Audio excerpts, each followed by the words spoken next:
Okay guys, problem number 4 na tayo sa basic stress concepts. So problem number 4, determine the largest weight WT that can be supported by the two wires shown. So meron tayo ditong wire AB as well as wire AC. So sabi dito, yung stresses daw in both wires AB and then AC are not to exceed 30 KSI. So tingnan natin word.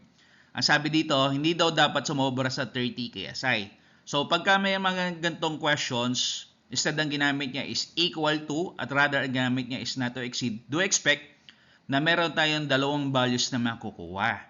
So technically in the end, ang gagawin natin is i-justify na lang natin bakit natin pinili yung value nito as compared to the other. So ulitin ko ulit, kung merong word na ginamit na not to exceed 30 KSI o not to exceed na malabas, instead na isa lamang yung particular value na makukuha natin, dalawa yung value na makukuha natin. And then in the end, i-justify na lang natin kung bakit natin siya pinili.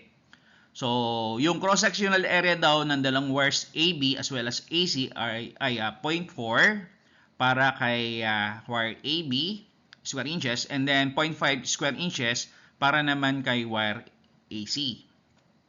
So, list down natin yung mga given conditions. So, 1, yung area AB is equivalent to 0.4 square inches whereas yung wire AC is equivalent to 0.5 square inches. Then, yung corresponding tensile stress in both wires AB as well as AC, hindi daw dapat sumobra sa 30 KSI. So, pag sinabi natin hindi dapat sumobra, po pwedeng equal to 30 KSI o less than 30 KSI.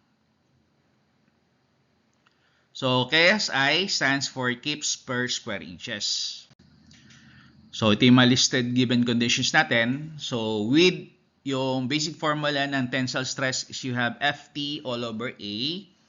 It follows that yung STAB is equivalent to FTAB all over area AB.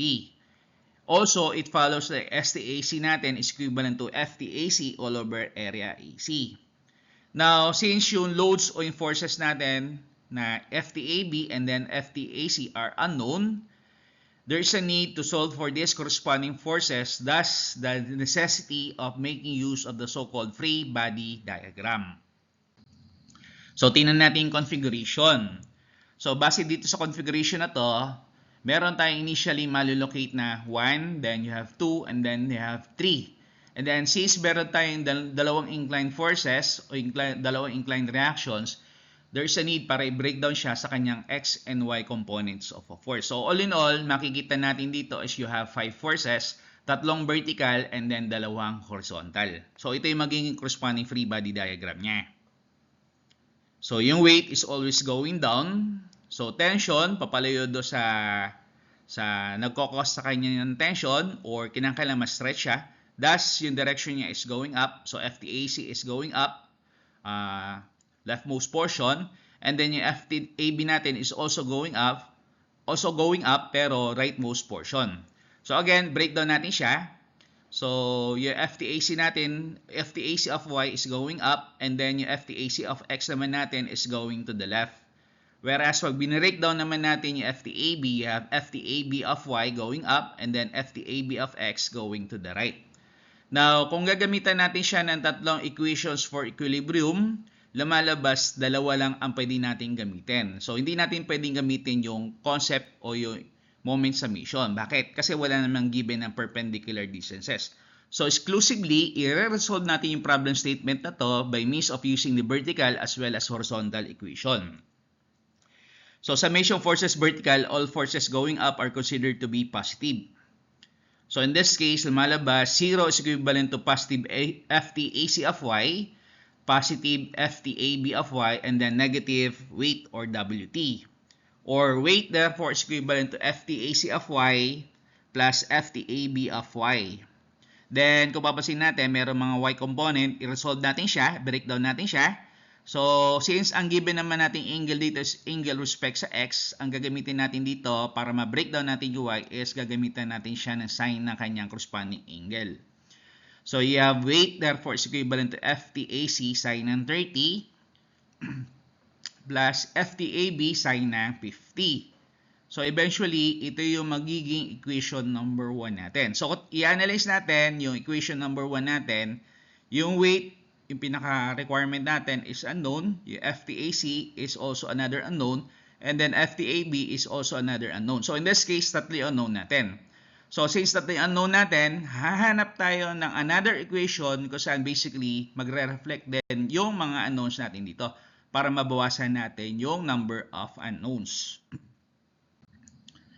So, gamitan naman natin ng x equation or horizontal equation. So, summation forces of x, all forces going to the right are considered to be positive.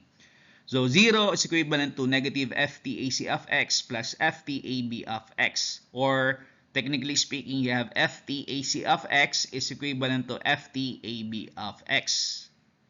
So, breakdown naman natin yung x component. So, kung kanina yung y na breakdown natin siya sa sine ng kanyang angle, yung x naman, pagka bin-breakdown natin, eventually magiging cosine. So, yung FTAC of x magiging FTAC cosine ng 30.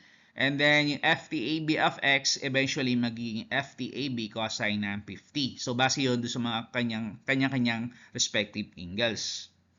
So, in this case, kung gagawa tayo ng equation via FTAB, katumbas nito is you have FTAC all over FTAC cosine ng 30 all over cosine ng 50. So eventually ito yung magiging equation number 2 natin. So ang gagawin natin dito is co-combine natin yung equations number 1 and then equation number 2 simultaneously. So mangyari nito is you have weight is equivalent to FTAC sine ng 30 plus yung value ng FTAB ipapalit na natin siya as ito. So, you have FTAC cosine ng 30 all over cosine ng 50 sa part na to, multiplied by yung natira sa kanya, which is sine ng 50. So, once again, papansin natin, meron tayo ditong angle na parehas. Pwede natin siyang gamitan ng trigonometric identity.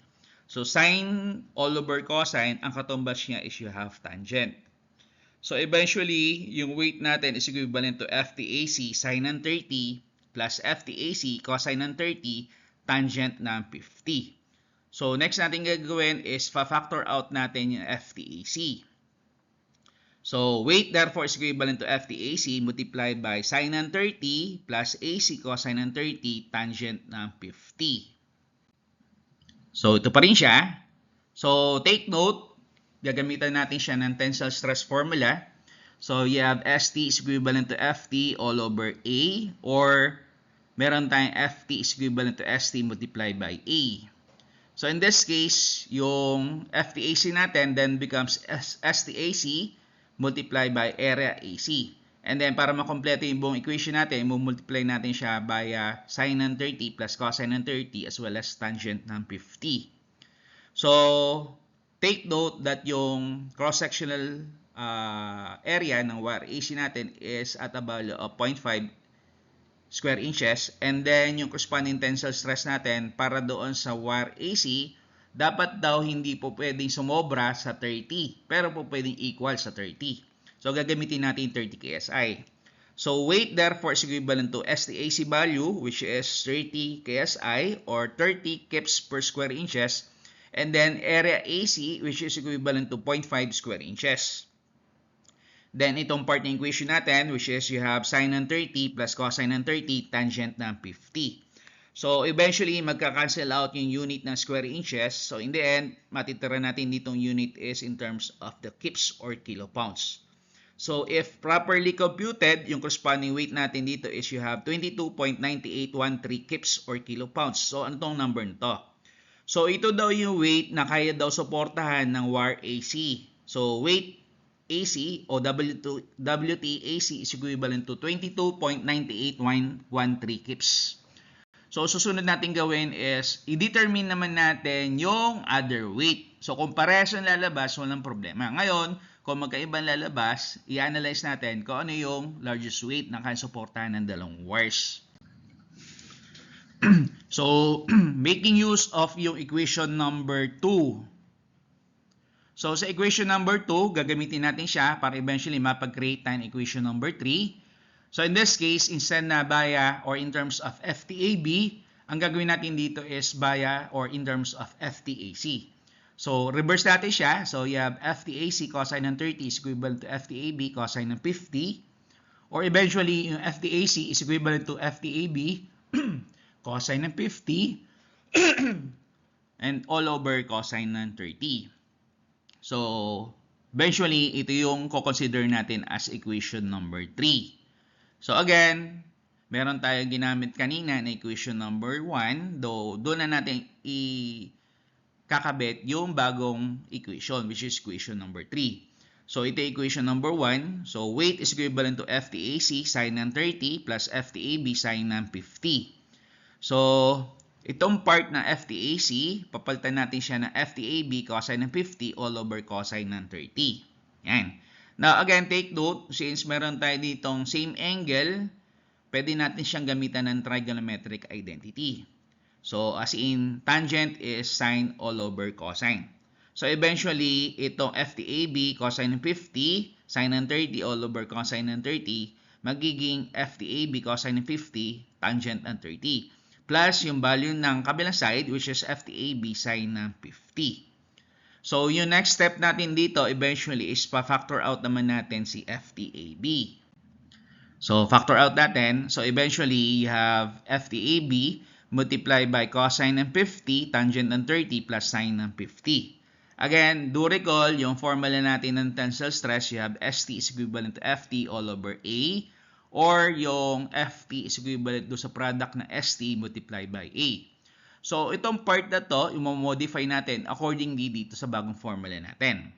So, yung FTAB maging STAB multiplied by area AB multiplied by cosine ng 50, tangent ng 30, plus sine ng 50.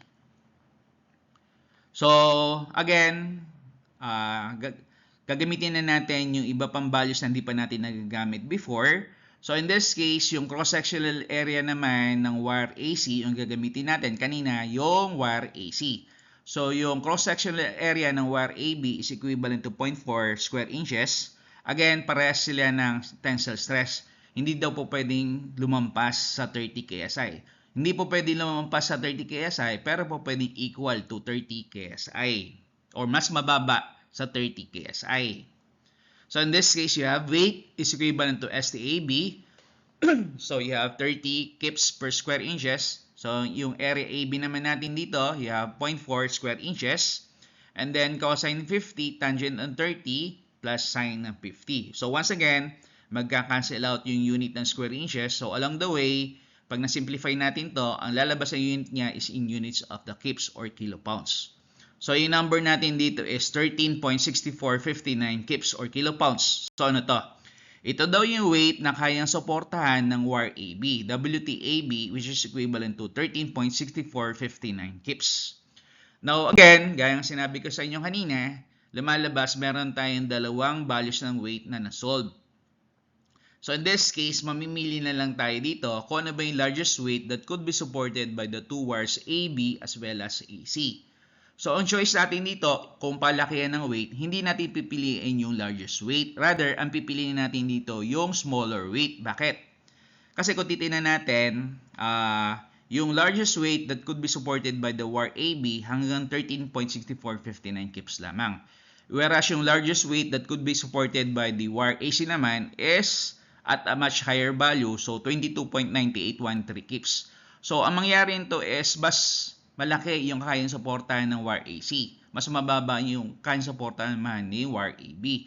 So, hindi natin po pwedeng ilagay yung 22.9813 kips as the largest weight kasi eventually, magkakaroon ng possible failure or mapapatid yung tinutukoy nating wire AB. So, the largest weight that could be supported by both the two wires, AB as well as AC, WT, is equivalent to 13.6459 kips. So, yung analysis natin dito is, if the load chosen was the 22.9813 kips weight, only wire AC is safe, as wire AB cannot be able to sustain such weight or such load. So, yan.